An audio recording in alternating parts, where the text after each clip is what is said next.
따라서 목숨 걸고 지켜야 지킬 수 있는 것이 자유입니다. 할렐루야. 여러분이 누리고 있는 이 자유 공짜가 아닙니다. 절대로 공짜가 아닙니다. 가고 싶은데 아무 때나 갈 수 있고, 먹고 싶은 음식 아무거나 선택해서 먹을 수 있고, 들어가고 싶은 직장 선택해서 들어가고, 여러분 여행하고 싶으면 마음대로 여행하고, 그죠? 만나고 싶은 사람 마음대로 만나고, 커피숍에 가서 이야기하고 싶으면 얼마든지 가서 이야기하고, 이사 가고 싶으면 또 이사 가고, 이렇게 자유롭게 모여가지고 우리가 어떤 정부의 간섭도 받지 않고 하나님을 예배할 수 있는 이 자유, 여러분 이 자유가 절대로 공짜가 아니라는 것입니다. 이 자유가 지금 이제 위협받고 있어요. 이 자유가 위협을 받고 있습니다. 이 자유를 어떻게 우리가 지켜야 될까요? 이 자유를 어떻게 지켜야 되는지 우리가 공부해야 되고, 자유의 본질을 알아야 되고, 자유를 지키는 법을 우리가 구체적으로 알아야 됩니다. 이 자유를 빼앗기 위해서 지금 모략을 꾸미고 음모를 꾸미는 현 정권 세력들, 그 비호 세력들, 여러분 그 배후에는 또 북한이 있습니다.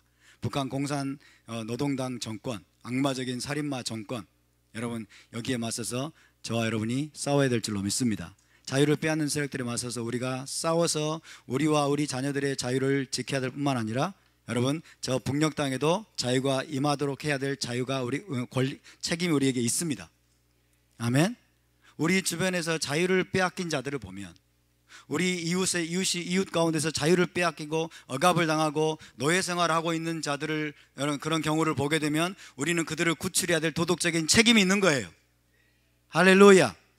여러분의 이웃 가운데서, 여러분의 옆집에서 누가 여러분 자유를 침해당하고 있고 노예처럼 여러분 묶여가지고 그렇게 살고 있으면은 여러분 그냥 지나치시겠습니까? 그냥 지나치면 어떤 일이 벌어진지 아세요? 그의 운명이 나의 운명이 될 수 있어요. 그의 운명이 나의 운명이 될 수 있다고. 북한에서 70년이 넘도록 우리의 여러분 동포들이 거기서 자유를 빼앗긴 채 노예처럼 살아가고 있는데, 그러면서 수없이 많은 자들이 여러분 그것을 견디다 못해 고문을 못 견디고 막 이런 걸 못 견뎌서 다 죽어나가고 엄청나게 여러분 짐승보다 못한 삶을 살고 있는데, 우리가 어떻게 그걸 가만히 보고 있냐고요. 우리가 어떻게 거기에 대해 침묵합니까? 한국교회가 거기에 대해 침묵하는 것은, 여러분 이것은 죄입니다. 이건 죄이고, 우리가 그것을 막지 못하면, 그들을 해방시키지 못하면 이제 우리의 자유를 위협당하는 선까지 가게 되는 것입니다. 아멘. 우리의 이웃 가운데서, 우리의 옆집에서, 또 북한에서 여러분 자유를 빼앗기고 자유를 억압당하고 고통 가운데 살고 있는 여러분 영혼들이 존재하는 것을 우리가 안다면, 우리는 이제 더 이상 침묵하면 안 돼요. 그들을 자유케 하기 위해서 우리가 할 수 있는 모든 노력을 기울여야 되는 것입니다. 할렐루야. 그것이 우리의 도덕적인 책임입니다. 자, 우리가 지난주에 굉장히 테크니컬한 내용들을 공부를 했는데, 여러분의 지력이 지금 올라가고 있는 줄 믿습니다. 지금은 이제 집단주의와 개인주의의 대결입니다. 집단주의와 개인주의. 집단주의라고 하는 건 집단을 중요하게 여긴다고 그랬죠. 집단. 이를 다른 말로 전체주의라고 합니다. 전체주의. 이거를 자유주의라고 합니다. 자유주의. 지금 이 대한민국뿐만 아니라 전 세계에서 전체주의를 추구하는 자들, 집단주의를 추구하는 자들과 개인을 소중히 여기고 자유를 소중히 여기는 사상입니다. 개인주의는 개인을 소중히 여긴다 그런 뜻이에요. 개인을 소중히 여기고 자유를 소중히 여기는, 개인의 자유를 소중히 여기는 이런 사상적인 흐름입니다. 개인주의와 자유주의, 집단주의 혹은 전체주의. 이 둘 사이에 빅뱅이 지금 일어나고 있습니다. 빅뱅이. 이 싸움에서 우리가 물러서서는 안 됩니다. 이 싸움에서 집단주의, 전체주의를 지금 대표하는 게 공산주의죠. 공산주의, 그 다음에 사회주의 이렇게 불립니다. 사회주의, 국가사회주의, 국가가 사회주의를 이루는 국가사회주의. 나치즘 나치즘이 국가사회주의예요. 사실은 나치즘, 파시즘, 이탈리아의 파시즘. 옛날에 일본의 군국주의, 이런 것들이 다 이런 것들이 집단주의입니다.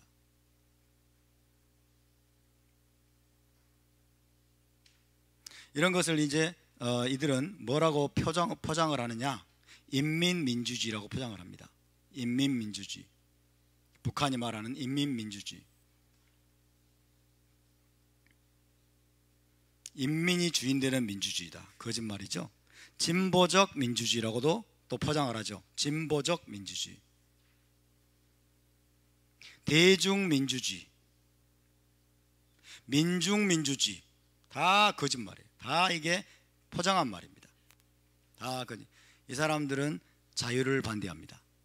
개인의 자유를 억압합니다. 개인의 자유를. 자, 개인주의, 자유주의. 자, 개개인을 소중히 여기고 자유를 소중히 여기는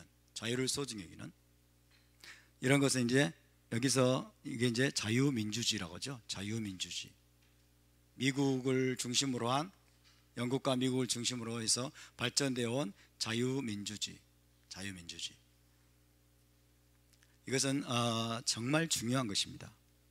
우리가 이 자유민주주의의 소중함을 모르기 때문에, 자유를 지키는 것이 얼마나 중요한지를 모르기 때문에 여기에 지금 계속 밀리는 거예요. 이 세력들에게 계속 밀려서 우리의 자유가 이제 완전히 박탈당할 절체절명의 위기까지 오게 된 것입니다. 자유민주주의에서 가장 소중하게 여기는 게 뭐예요? 개인의 자유입니다. 개인의 자유와 천부적인 인권을 여러분 가장 중요한 가치로 삼습니다. 이것이 목적이에요. 이것이 목적이고 이것이 가장 중요한 가치입니다. 가치. 개인의 자유와 인권. 이것이 모든 것의 기본이 돼야 돼요. 모든 것의 기본. 그래서 국가나 그다음에 법이나 제도, 국가나 법이나 제도가 존재하는 이유는 뭐냐? 개인의 자유와 인권을 보호하기 위한 거예요. 아멘? 개인의 자유와 인권을 보호하기 위한 것입니다. 국가가 개인의 자유를 억압한다, 존재할 필요가 없어요. 법이 개인의 자유를 박탈한다, 그 법은 잘못된 것입니다. 어떤 제도가 개인의 자유와 인권을 여러분 억압하고 짓누른다, 그러면 그 제도도 잘못된 것입니다. 잘못된 것이에요. 여러분은 어느 편에 서시겠습니까? 오른쪽입니까? 왼쪽입니까? 오른쪽입니까? 왼쪽입니까? 어렵습니까? 그래서 여기가 뭐라고 그랬어요? 자유우파다. 자유우파. 따라서 자유우파. 개인의 자유를 너무나 소중히 여기는, 개인의 자유를 최고의 가치로 여기면서 사회의 점진적인 개혁을 추구하는 우파라고 합니다. 여기는 뭐예요?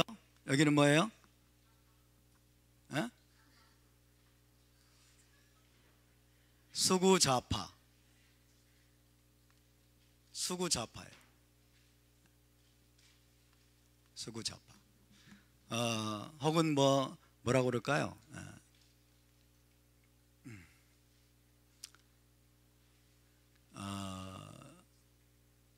좌파 전체주의 세력입니다. 좌파 전체주의 세력.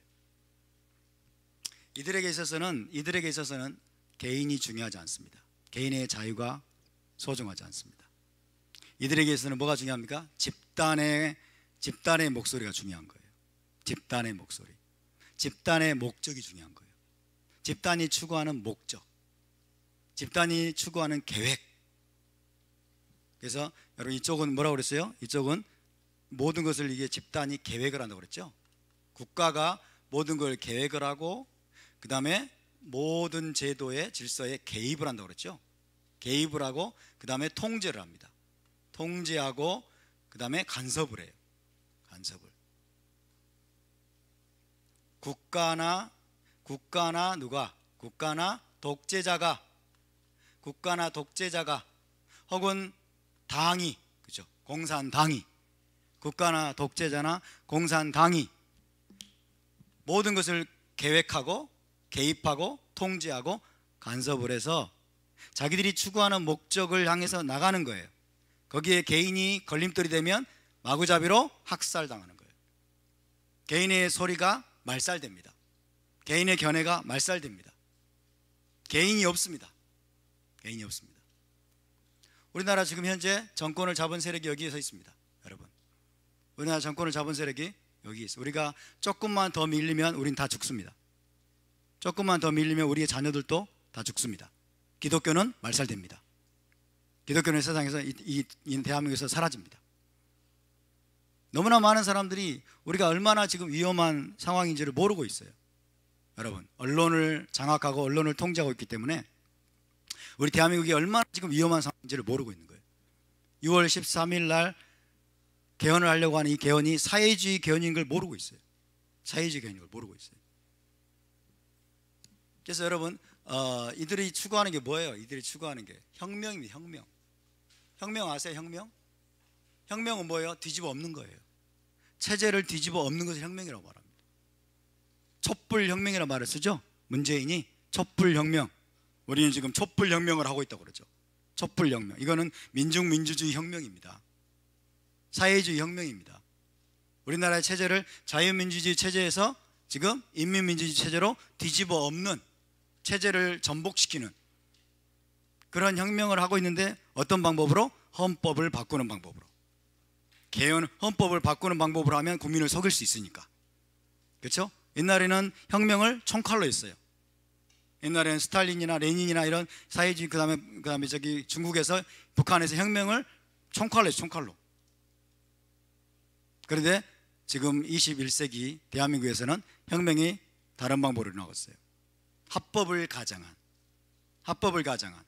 좀 개헌이라고 하는, 여론을 조작을 하고 댓글을 조작을 하고 이렇게 해서 합법을 가장한 개헌, 사회주의적인 개헌을 통해서 우리나라가 지금 여러분 전체주의 체제로 혹은 인민민주주의 체제로 체제 전복이 시도되고 있다는 거예요. 이렇게 되면은 국민을 속일 수 있습니다. 국민을 속일 수 있고, 마치 모두가 잘 사는 평등한 사회가 올 것처럼 여러분 그렇게 속일 수 있기 때문에, 이것이 지금 우리가 우리의 자유가 위협받고 있는 굉장히 위험한 시대에 지금 우리가 와 있다라고 하지 아니할 수 없습니다. 정말 그렇습니다. 저와 여러분은 자유우파에 서야 될 줄로 믿습니다. 아멘. 자유우파입니다. 우리는 자유주의 진영에 여러분 있어야 될 줄로 믿습니다. 이 자유우파의 가치들을 무엇이 지지하고 무엇이 승인하고 있느냐? 성경이 지지하고 있다는 거예요. 할렐루야. 성경은 우리 한 사람 한 사람이 자유하기를 원하십니다. 하나님 우리에게 완전한 자유를 주셨습니다. 자유의지를 주셨습니다. 자유로운 존재로 우리를 창조하셨어요. 그러므로 우리의 자유를 빼앗고자 하는 자들에 대해서는 우리가 목숨 걸고 싸워야 돼요. 우리의 자유를 빼앗고자 하는 자들에 대해서 목숨 걸고 싸워야 돼요. 이들은 뭐예요? 이 혁명주의자들은 절대로 자기의 정체를 드러내지 않습니다. 이들은 거짓과 기만과 위선을 가지고 행동하고 자기의 목적들을 달성하려고 합니다. 김기식이 보세요, 여러분. 김기식이 보세요. 그들이 지금 뒤에서 어떤 짓들을 해왔는지 지금 드러나고 있죠? 그렇죠? 국민들의 감시를 피해서, 국민들의 눈을 피해서 그들이 지금까지 무슨 짓을 해왔는지를 지금 적나라하게 그 짓이 지금 드러나고 있잖아요. 얼마나 뒤에서 나쁜 짓을 했는지. 참여연대 소속이 다 그랬을 거예요, 여러분. 청와대에 있는 자들 재산 발표하면 엄청나게 부자잖아요. 그리고 무슨 국회 청문회 하면은 이들이 지금 얼마나 나쁜 짓을 했는지 다 드러나잖아요, 그죠? 부동산 막 투기하고 그 다음에 누구죠? 장하상인가 이런 자들은 엄청나게 무슨 삼성 주식을 해가지고 엄청나게 재산을 불리고 이 짓들을 해왔던 거예요. 위선자들이면 위선자들. 이들은 평등한 사회를 추구한다고 하면서, 정의로운 사회를 추구한다고 하면서, 이들은 온갖 거짓과 속임수로 나쁜 짓을 다 하면서 국민의 눈을 가리면서 여러분 자기의 신분을 세탁하고 위장하고서 자기의 혁명적인 그 어젠더를 지금 이루어가고 있는 거예요. 우리가 그것을 여러분 속지 말아야 됩니다. 속지 말아야 돼요.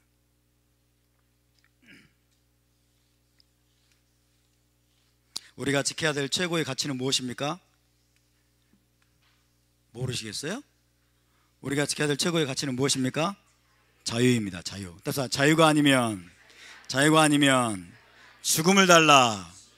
할렐루야. 자유가 아니면 죽음을 달라. 자유가 아니면 죽음을 달라. 이런 마음으로 우리가 싸워야 됩니다. 여러분, 개인이 자유하다. 개인이 자유하다라는 말은 무슨 말일까요? 국가가 혹은 정부나 독재자가 침해할 수 없는 사적인 영역이 존재한다는 거예요. 사적인 영역.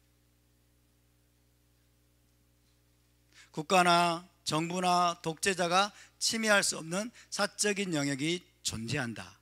이것이 자유하다는 말의 의미입니다. 자유하다는 말의 의미예요. 그래서 국가의 침해를 받지 않고 정부나 어떤 독재자의 어떤 침해도 받지 않고 사적인 영역 안에서는 마음껏 움직일 수 있죠. 마음껏 하고 싶은 것을 할 수 있습니다. 사적인 영역이 침해당하면 될까요? 안 될까요? 사적인 영역이 침해받아서는 안 되는 거예요.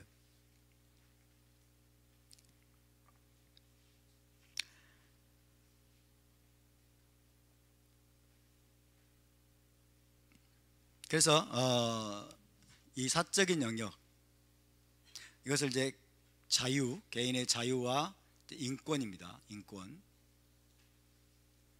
자, 국가나 그 다음에 정부나 그 다음에 법이 존재하는 목적은 이것을 보호하기 위함입니다. 이것을 보호하고 철저하게 보장하기 위해서 존재합니다. 국가가 존재하는 목적과 정부가 존재하는 목적도 마찬가지입니다. 개인의 자유와 인권을 최대한 보호하고 보장하기 위함입니다. 자, 여러분, 이 개인의 사적인 영역, 자유의 영역 가운데서 가장 기본이 되고 가장 근간이 되는 것이 무엇이겠습니까? 자, 개인의 자유, 인권, 사적인 영역에서 가장 중요하고 근간이 되는 게 경제적인 자유입니다. 경제적인 자유. 경제적인 자유가 되려면 뭐가 전제가 되냐면 사유재산권이 인정이 돼야 돼요. 사유재산이 인정이 돼야 되고 토지 사유가 보장이 돼야 돼요. 토지를 사유할 수 있는, 개인적으로 토지를 보유할 수 있는 것이 보장이 돼야 돼요. 이해되십니까? 경제적인 자유가 가장 중요한 자유 중에 하나입니다. 경제적인 자유가 가장 중요한 자유다. 우리가 자유와 인권을 침해받지 않기 위해서는 이 경제적인 자유가 철저하게 보장이 돼야 돼요. 그래서 시장에서 자유롭게 물건을 사고 팔 수 있는 시장 경제의 자유. 그래서 이것을 이제 시장 경제의 자유라고 이제 또 바꿔서 이야기할 수 있겠죠. 시장 경제의 자유, 혹은 자유시장 경제. 자유시장 경제가 이게 철저하게 보장이 돼야 돼요. 그래서 자유시장 경제가 중요한 겁니다. 자유시장 경제를 뭐 자본주의라고도 표현하는데, 자본주의 그러면 사람들이 또 거부감이 있어요. 자본주의보다는 자유시장 경제라는 표현이 훨씬 낫습니다. 자유시장 경제, 자유로운 시장 경제, 시장 경제 틀 안에서 자유롭게 물건을 사고 팔 수 있고 만들 수 있고 이럴 수 있는 그런 자유가 보장이 돼야 돼요. 이해되십니까? 자유시장 경제를 말살하고, 자유시장 경제를 시스템을 여러분 말살하고 다른 자유가 보장이 될 수 있을까요, 없을까요? 자유시장 경제를 말살하고 언론의 자유는 보장해 줄게, 집회의 자유는 보장해 줄게, 종교의 자유는 보장해 줄게. 그럴 수 없습니다. 자유시장, 그러니까 이 경제적인 자유, 자유시장 경제를 말살하면 나머지 자유는 자동으로 말살이 됩니다. 나머지 자유는 자동으로 말살돼 버려요. 그래서 이게 무서운 거예요, 여러분. 그래서 이게 중요한 겁니다.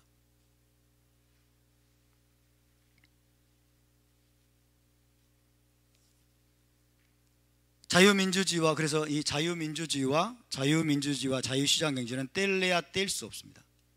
자유민주주의와 자유시장 경제는 여러분 뗄래야 뗄 수 없는 하나입니다.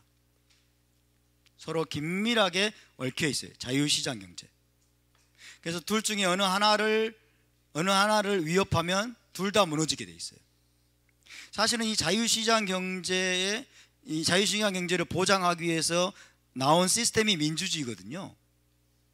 자유시장 경제를 확보하기 위해서 만들어진 시스템이 민주주의라고요. 이해되세요?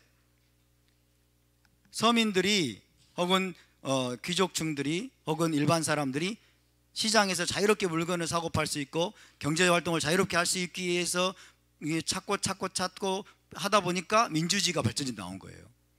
그러니까 민주주의는 자유시장 경제를 보호하기 위해서 만들어진 거예요.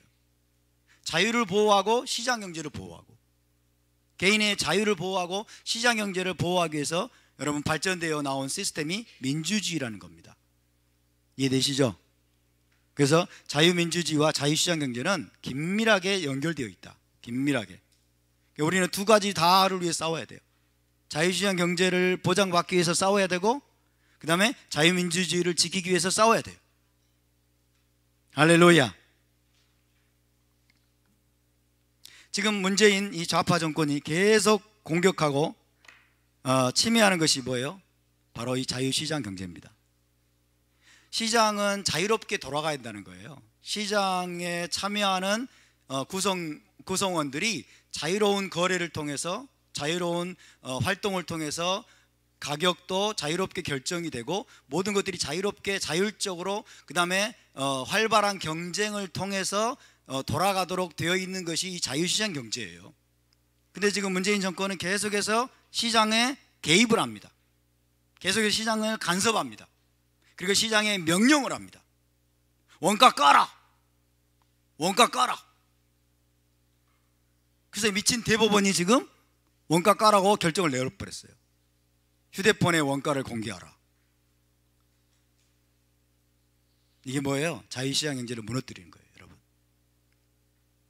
이 대법원장이 김명수로 바뀌고 나서 이런 지금 말도 안 되는 판결이 대법원에서 내려졌어요.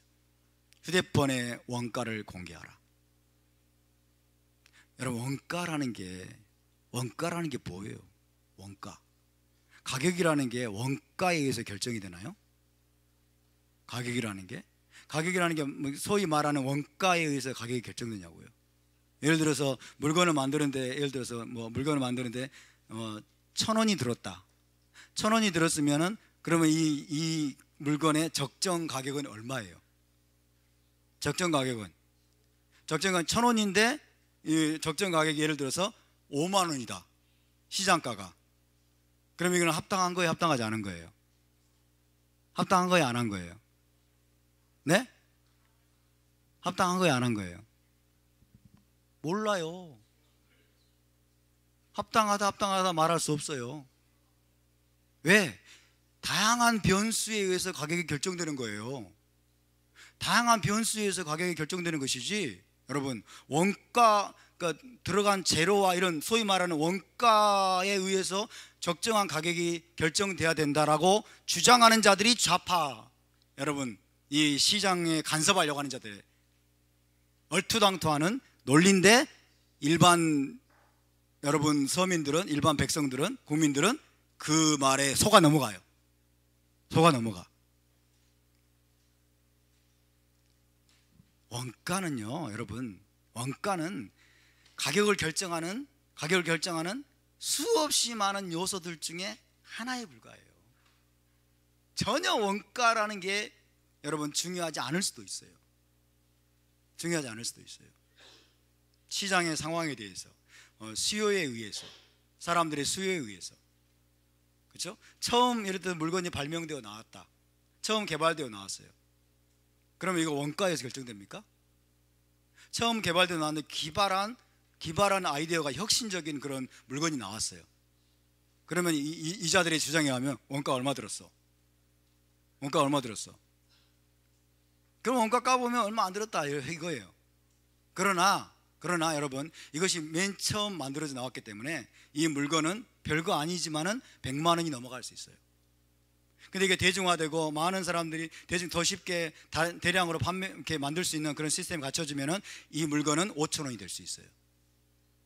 삐삐 아시죠? 삐삐. 모토로라 삐삐. 모토로라 삐삐 이게 딱 이따만한데 막 자랑스럽게 차고 다니잖아요.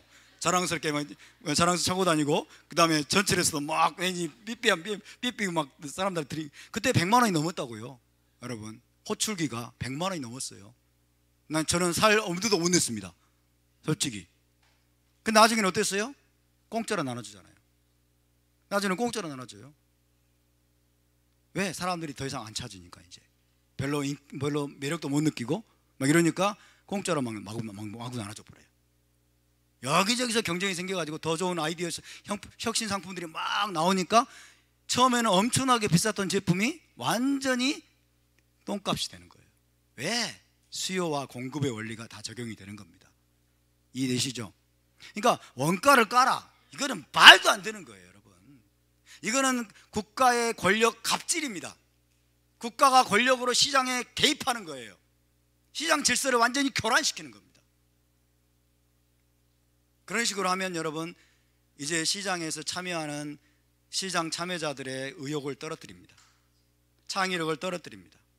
그리고 시장을 점점 여러분 파괴하고 시장을 무너뜨리게 돼요. 심각한 문제가 발생해요. 그래서 원가를 까라고 하는 이유는 뭐예요? 국가가 적정 가격을 정해서 이 가격으로 해라, 휴대폰 요금 이 가격으로 해라라고 여러분 결정해 주려고 하는 거예요. 국가가 개입하려고 하는 거예요. 국가가 정말 어처구니 없어요.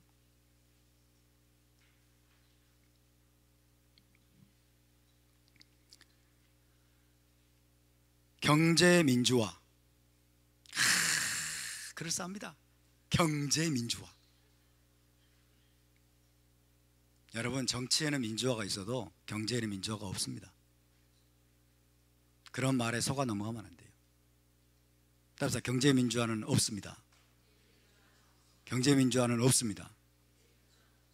사회주의적인 용어입니다. 이거는 경제민주화는 허상입니다. 허구입니다. 국민을 선동하기 위해서 만들어낸 용어예요, 경제민주화. 소득분배라는 말하고 똑같아요. 경제민주화, 토지 공개념. 공개념이란 말 참 위험한 말이에요. 공개념. 토지 공개념은 토지 사유지하고 정면으로 부딪히는 말이에요. 정면으로 부딪히는 말인데 일반 국민들은 여러분 이런 사상으로 무장이 안 돼 있으니까 공개념 그러면 다 좋은 줄 알아. 공개념은 다 좋은 줄 안다니까. 토지 사유제를 무너뜨리기 위해서 지금 여러분 그럴싸한 이 용어를 지금 가지고 들어오는 건데, 결국에는 토지 국유제로 가려고 하는 그 중간 단계로서 국민들을 속이기 위해서 도입하는 용어가 토지 공개념이란 말이에요. 공공재 이런 말을 하죠. 공공재, 공공성 이런 말을 해요. 공공성, 공공의 목적을 위해서 국가가 제한할 수 있다는 거예요. 공공의 목적이라고 인정이 되면 여러분 토지 사유제를 제한할 수 있고 나중에는 국가가 다 뺏어갈 수 있다는 겁니다. 이런저런 방법으로. 그게 무서운 거라고요.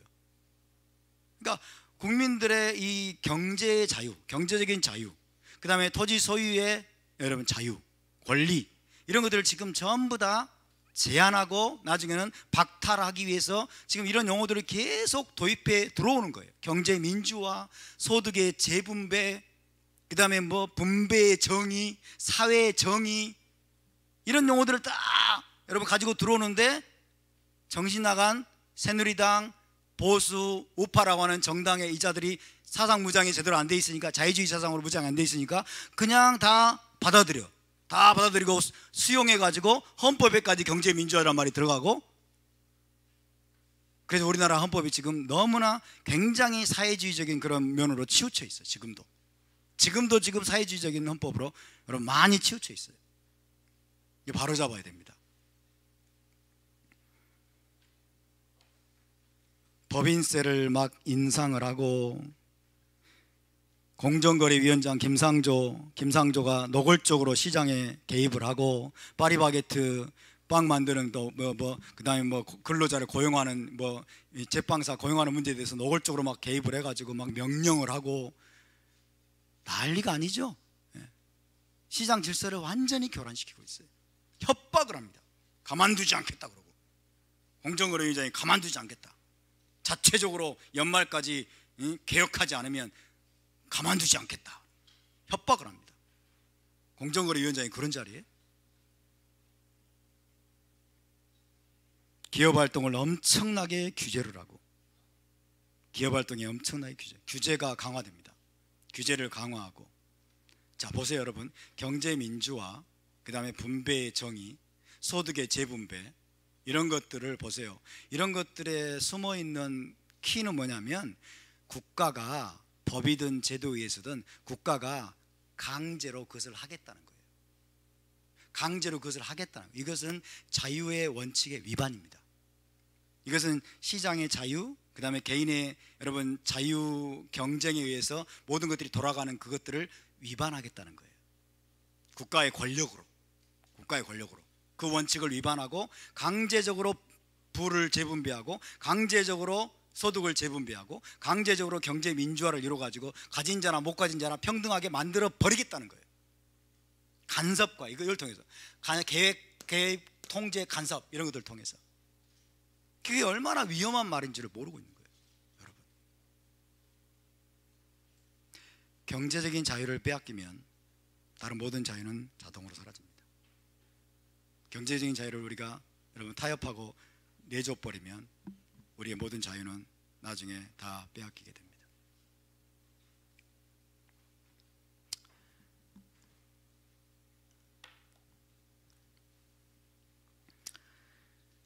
그래서 여러분, 결국에는 이런 것들을 통해서 자유시장 경제를 무너뜨리고 경제적인 자유를 박탈하는 방향으로 한 걸음 한 걸음 나아가고 있고, 이것은 굉장히 위험한 신호입니다. 지금 노예의 길을 향해서 가는 것입니다. 노예의 길.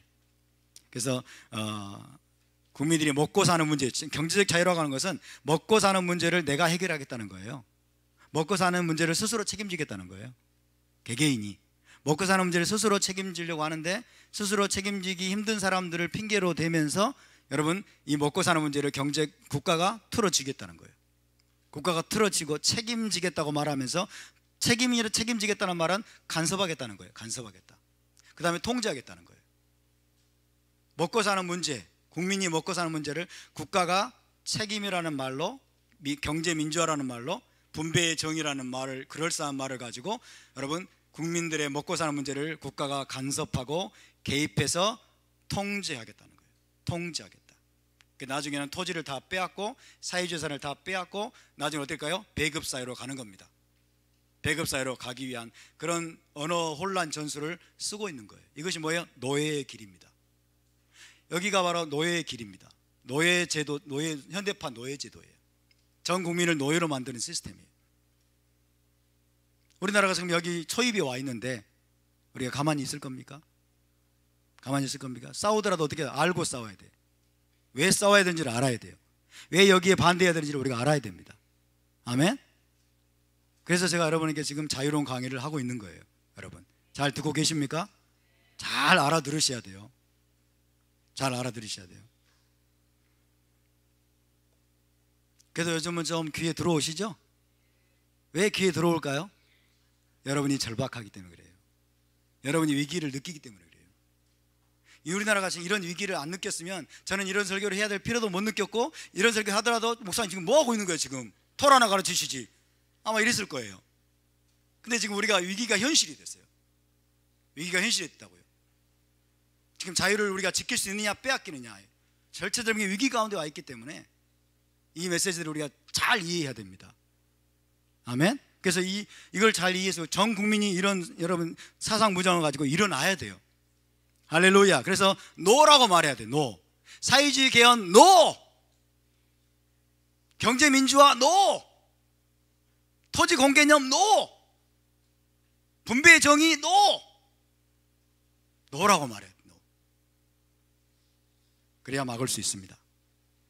아멘. 여러분, 사유재산권과 자유시장 경제는 인류의 문명이 시작될 때부터 존재했다는 걸 아십니까? 사유재산권과 자유시장 경제는 인류의 문명이 시작될 때부터 시작되었고, 다른 말로 말하면 하나님께로부터 비롯된 거예요. 하나님의 창조 질서입니다. 개개인이 경제의 자유를 갖고 사유재산을 갖고 여러분 자유롭게 시장 경제에서 물건을 사고 팔고 얻을 수 있고 또 팔 수 있는 그 자유를 하나님이 주셨음을 믿으시기 바랍니다. 이것은 천부적인 인권입니다. 천부적인 인권이기 때문에 우리가 이것을 빼앗기면 안 되는 거예요. 인간이 이 땅에 존재하려면, 제대로 우리가 생존하려면 자유재산권과 자유시장경제는 필수적입니다. 여러분, 4,000년 전에 살았던 아브라함이 엄청난 양떼와 소떼 등을 거느린 거부였다는 걸 아십니까? 아브라함은 엄청난 거부였어요. 여러분, 이삭도 마찬가지고 야곱도 마찬가지였어요. 엄청난 거부였다고요. 근데 왜 부자에 대한 반감을 가지고 있냐고요. 오늘날 부자들을 왜 미워하고, 부자들을 왜 여러분 적폐라고 생각을 하고, 부자들이 왜 딴 사람 등쳐가지고 부자 됐겠지라고 하는 여러분 잘못된 생각을 하냐고요. 예? 부자들을 마치 이 대한민국에 마치 없어져야 될 존재들 것처럼 이렇게 생각하는 분위기가 지금 우리 대한민국에 쫙 퍼져 있습니다. 그래서 부자들의 돈을 막 세금 많이 걷어가지고 부자들의 돈 뺏어가지고 다 나눠줄게 그러면 환호성을 지릅니다. 환호성. 법인세 인상한다고 하니까, 여러분, 법인세 인상한다고 하니까 여론조사를 해봤더니, 여론조사가 맞는지 안 맞는지는 잘 모르겠습니다만, 여론조사 해봤더니 찬성률이요 90%가 넘어가요.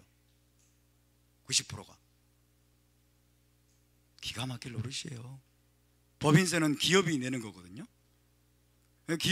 대기업에게서 법인세를 인상하겠다고 했더니 여러분, 국민들이 뭣도 모르고 찬성을 하는 거예요. 자기는 안 내니까. 돈 많은 대기업한테 뜯어가지고 그 혜택이 나한테 오겠지 착각하고 있는 거예요. 여러분, 법인세를 인상하면 어떤 일이 벌어질까요? 어떤 일이 벌어져요? 이것은 대기업을 죽이는 겁니다. 기업의 활동을 저해하는 것이고 기업의 의욕을 꺾는 것이기 때문에 여러분, 기업이 점점 해외로 빠져나가는 원인이 돼요. 어마어마한 법인세를 넣으면서 대한민국에 남아있을 기업들이 많지 않아요. 그래서 해외로 빠져나가면 어떻게 돼요? 일자리가 없어지고 우리의 경제생활이 여러분 실제적인 타격을 입게 된다는 것을 모르는 거예요. 상속세 50% 이상을 때려요. 상속세. 여러분, 상속세는 진짜 정의롭지 못한 세금입니다. 상속세는 사라져야 돼요. 상속세는.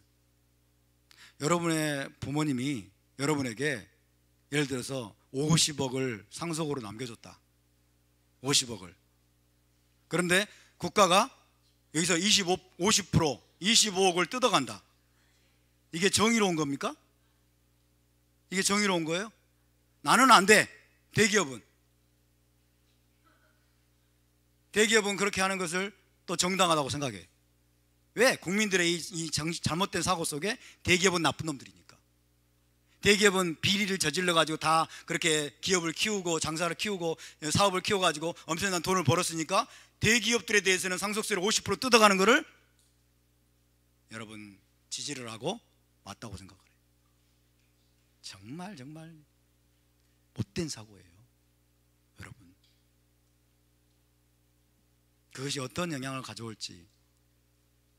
자, 내가 대기업의 아들로 태어났어요. 이재용이다. 예를 들면 대기업의 아들로 딱 태어났어요.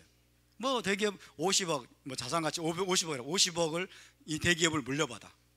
대기업을 물려받았는데 여러분, 이 물려받으니까 25억을 예를 들어서 국가에 세금을 내야 돼. 그럼 어떻게 될까요?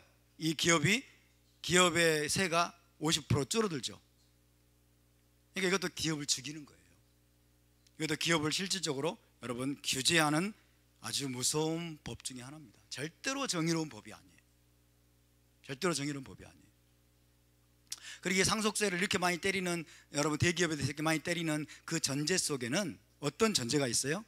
대기업이 그동안 기업을 해오면서 엄청나게 많이 착취를 하고 비리를 저질러는 부정으로 축제했다고 하는 여러분 그런 전제가 숨어 있는 거죠. 그죠? 그 전제는 잘못된 거예요? 제대로 된 거예요? 잘못된 거예요. 지가 봤어요? 그렇잖아요. 대기업도 우리나라의 법을 지키면서 법의 한도 내에서 어쨌든 사업을 해온 거잖아요. 그렇지 않습니까? 근데 왜 그런 불이한 여러분 세금을 그런 세제를 만드냐고요. 말도 안 되는 거예요.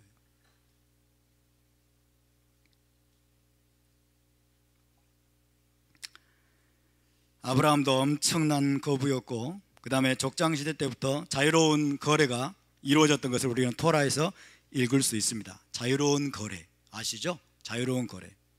요셉의 형제들이 자유롭게 자기 형제를 팔아넘겼어요. 자유롭게 팔아넘겼고, 자유로운 거래가 토라에도 다 나와 있어요. 그러니까 시장 경제의 자유, 그 다음에 사유재산을 소유하는 이것들은 하나님이 천부적으로 모든 인간에게 여러분 주신 것임을 믿으시기 바랍니다. 우리가 이 땅에서 정말 생존하고 바르게 제대로 생존하려면 여러분 시장 경제의 자유는 절대로 우리가 빼앗겨서는 안 되는 것입니다. 그래서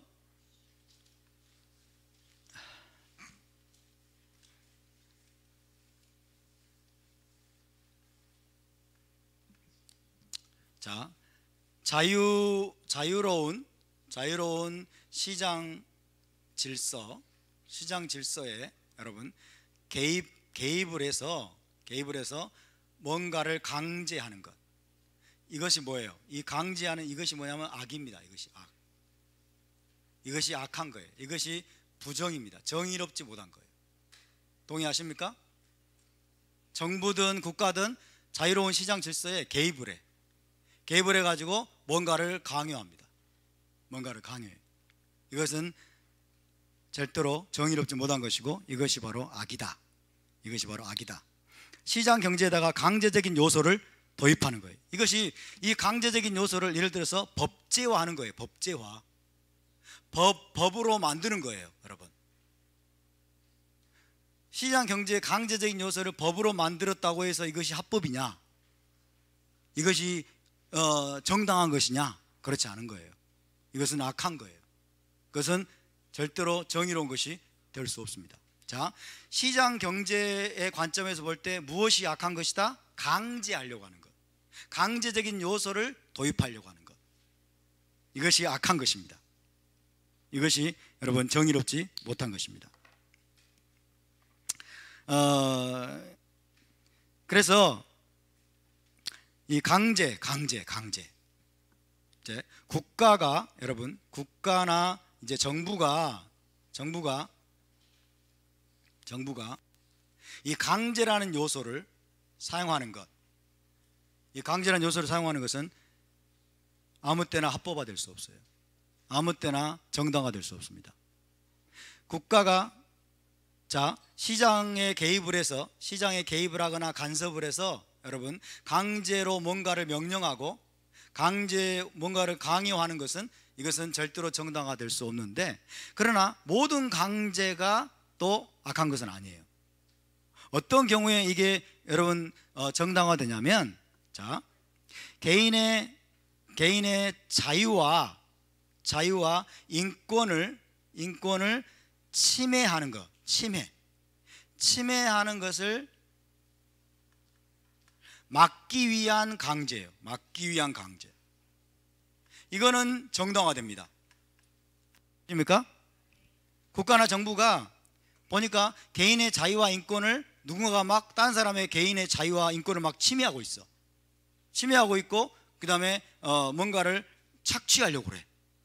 그럴 때는 여러분 그것을 막기 위해서 강제라는 요소를 사용해야 됩니다. 이해되시죠? 국가가 강제라는 요소를 사용하는 것은 굉장히 제한적으로 일어나야 돼요. 아무 때나 여러분 아무 때나 권력을 쥐었으니까, 정권을 잡았으니까 아무렇게나 막 들어가가지고 무조건적으로 명령을 하고 간섭을 하고 개입을 하고 막 뭔가를 강요하는 모습을 지금 이 문재인 정권이 계속 보여주고 있어요. 그런 걸 우리가 뭐라고 말하면, 자기들이 점령군처럼 완장을 차고 와가지고, 빨갱이들처럼 완장 차고 와가지고 무조건 죽창을 휘두르면서 여러분 딴 사람을 죽이려고 하는 이런 모습을 보여주고 있다는 거예요. 그것은 절대로 우리가 용납해서는 안 됩니다. 그래서 용납되어서는 안 돼요. 개인의 자유에 대한 침해를 막기 위한 강제, 개인의 자유와 인권에 대한 침해를 막기 위한 강제는 그것만 우리가 허용이 돼야 된다. 그래서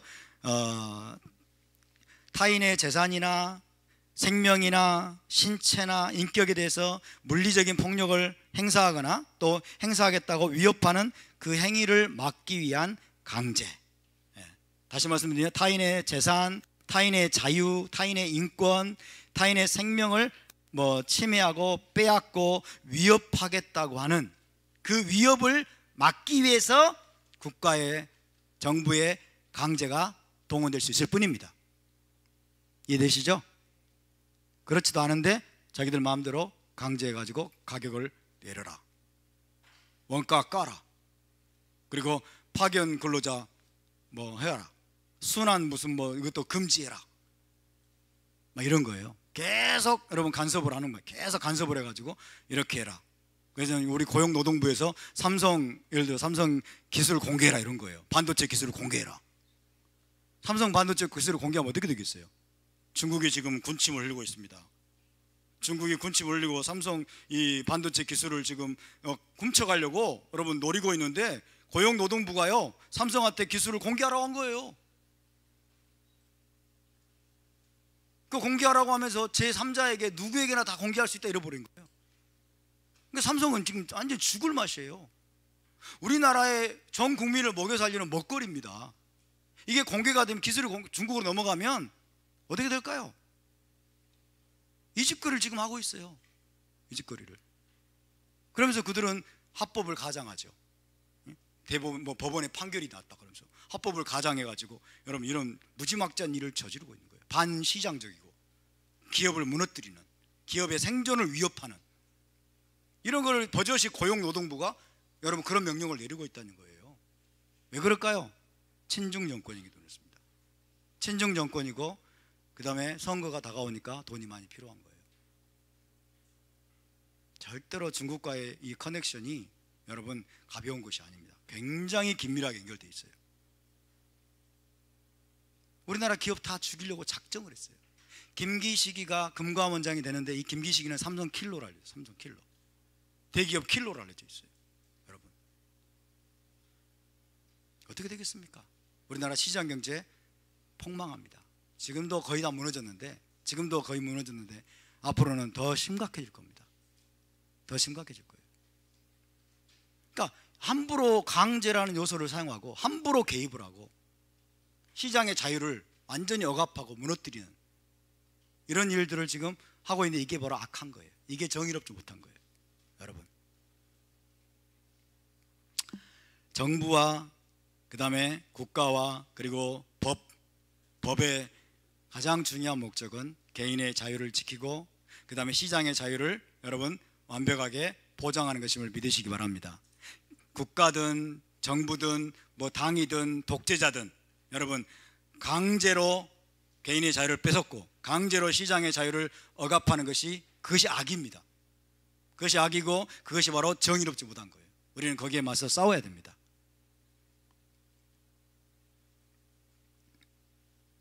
그래서 자유를 침해하는 일들이 지금 너무나 많이 여러분 일어나고 있습니다. 너무나 많이. 국가가 해야 될 일은 뭐냐? 이 나라가 해야 될 일은 뭐냐?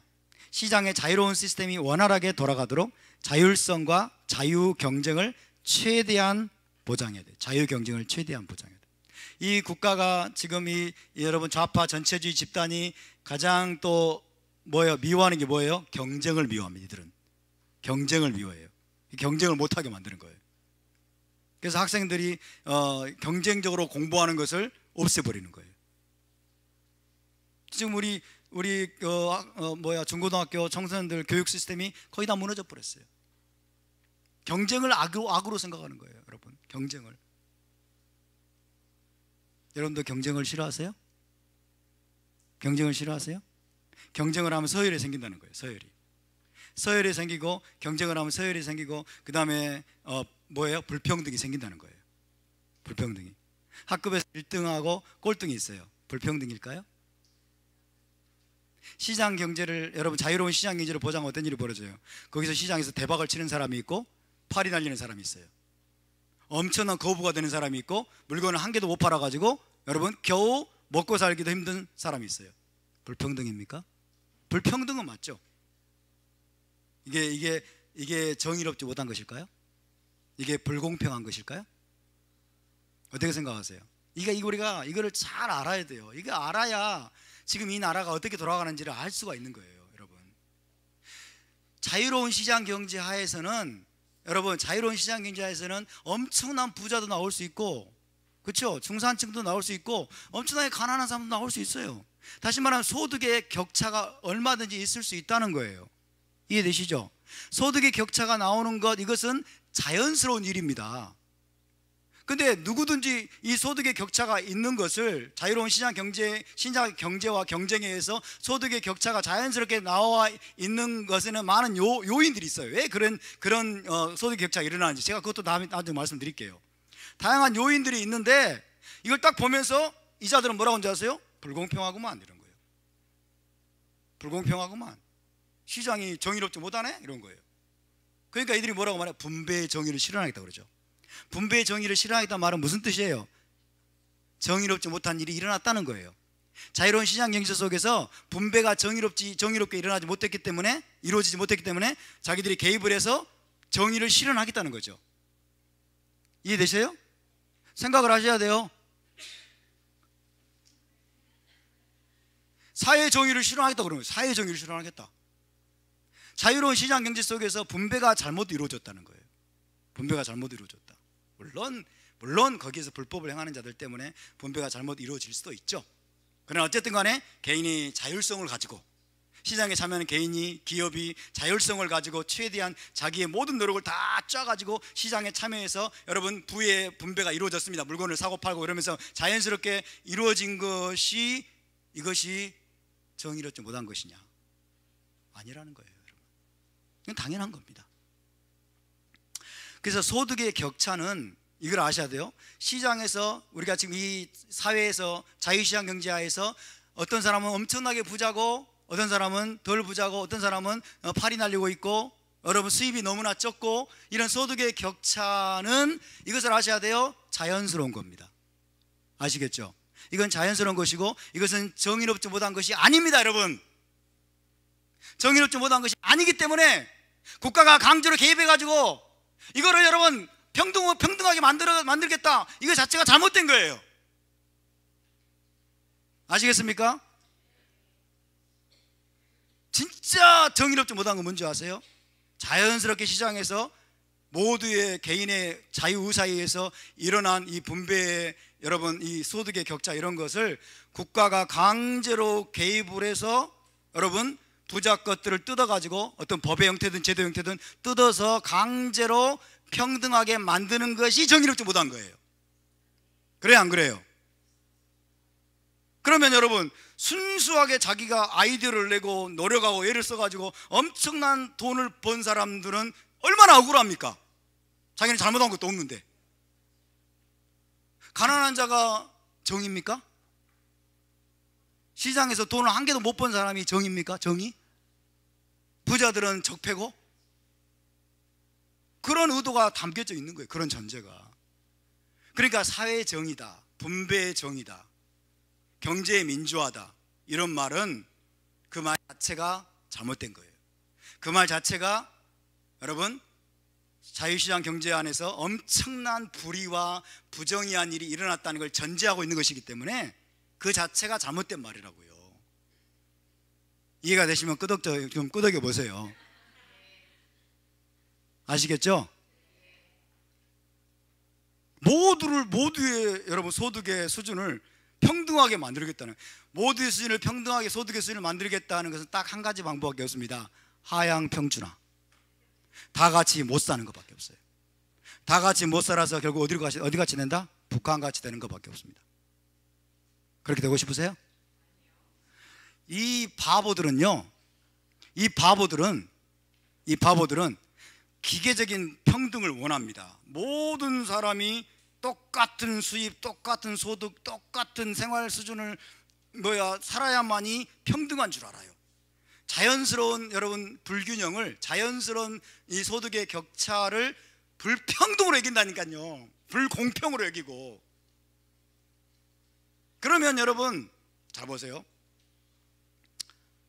여러분 옆에 분을 보세요. 여러분 옆에 분이 여러분보다 이쁩니까? 안 이쁩니까? 네? 왜 누구는 이쁘고 누구는 안 이뻐요? 성질나게. 왜 누구는 잘생기고 왜 누구는 못생겼어요? 네? 왜 누구는 부잣집에 태어나가지고 여러분 편안한 삶을 살고 나는 지지도 못한 가난한 집에 살아가지고 이렇게 살아요. 그렇죠? 자연스럽게 어떤 사람은 예쁜 사람도 있어요. 어떤 사람은 진짜 못생겨가지고 여러분 진짜 못생겨서 예를 들어서 사람들 사이에서 좀 멸시를 받을 수도 있고, 그렇죠? 근데 어떤 사람은 진짜 객관적으로 예뻐 보이기도 하고 어떤 사람은 정말 안 예뻐 보이기도 해. 불공평입니까? 불공평이에요? 안 이쁜 사람은 속으로 지금 그러고 있죠. 아니, 내가 안 이쁘다고 생각하는 사람은 그래, 불공평해. 아 진짜 왜 이래? 아 왜 이래?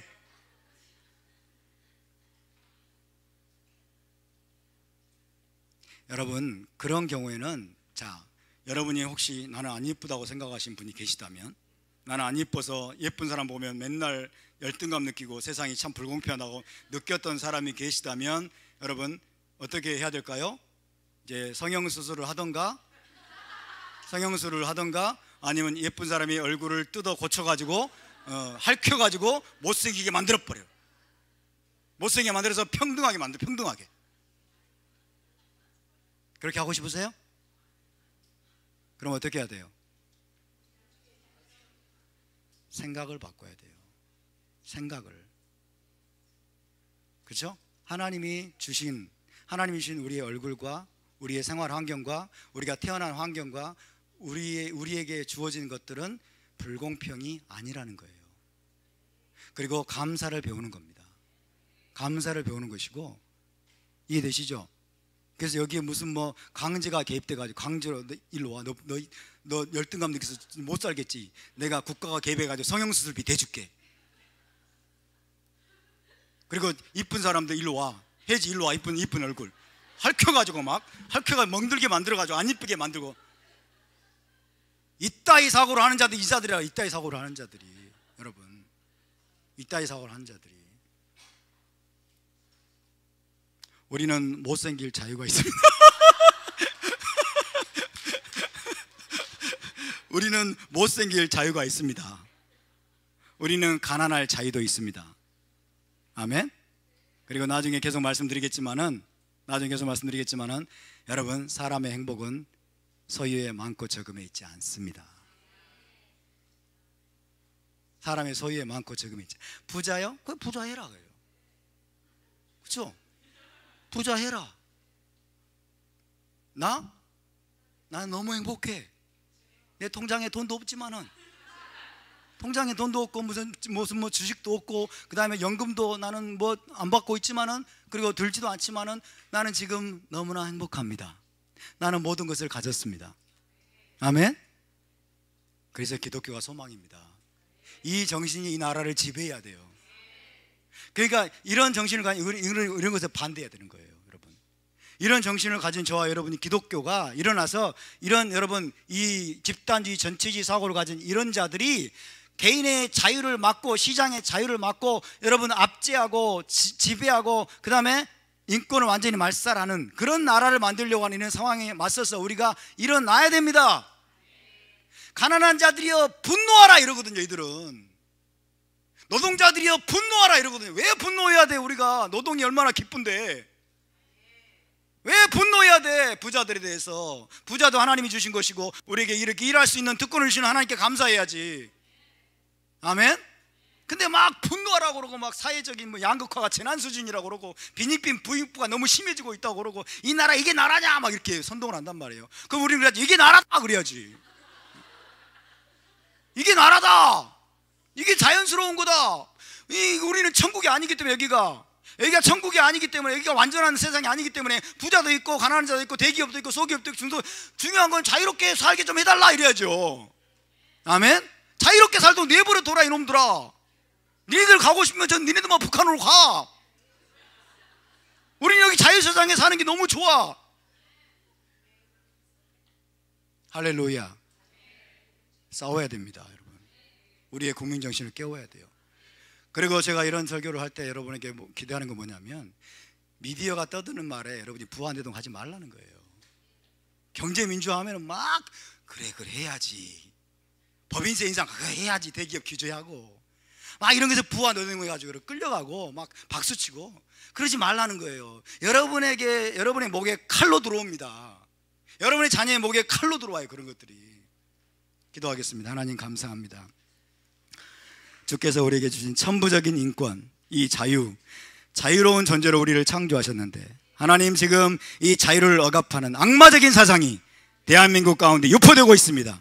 하나님, 우리가 여기에 대해서 동화되지 않게 도와주시고 동조하지 않게 도와주시고 많은 사람들을 깨울 수 있도록 도와주시고, 주님 정말 우리가 먹고 사고 그리고 행복하게 이 땅에서 사는 것은 주님 소유에 많고 적음에 있는 것이 아님을 믿습니다. 얼굴이 어떻게 생겼는지가 아닙니다. 우리가 얼마나 많은 재산을 물려받았는지도 아닙니다. 주님, 우리가 얼마나 많은 재산이 있느냐도 아닙니다. 우리는 하나님이 계십니다. 우리는 천국 백성입니다. 우리는 구원을 받았습니다.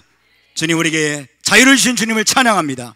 이 자유를 지키기 위해서 주님, 우리가 더욱더 힘써 싸우게 하여 주시옵시고, 이 자유를 억압하는 세력에 우리가 결코 주님 물러서지 않게 하여 주시옵소서. 너는 크게 자유를 외쳐라 라고 말씀하시는 주님, 주의 말씀을 의지하고 우리가 북한을 자유케 하는 데까지 나가게 하여 주시옵소서. 예수와의 이름으로 기도하옵나이다. 아멘. 우리 하나님께 영광을 올려드리겠습니다.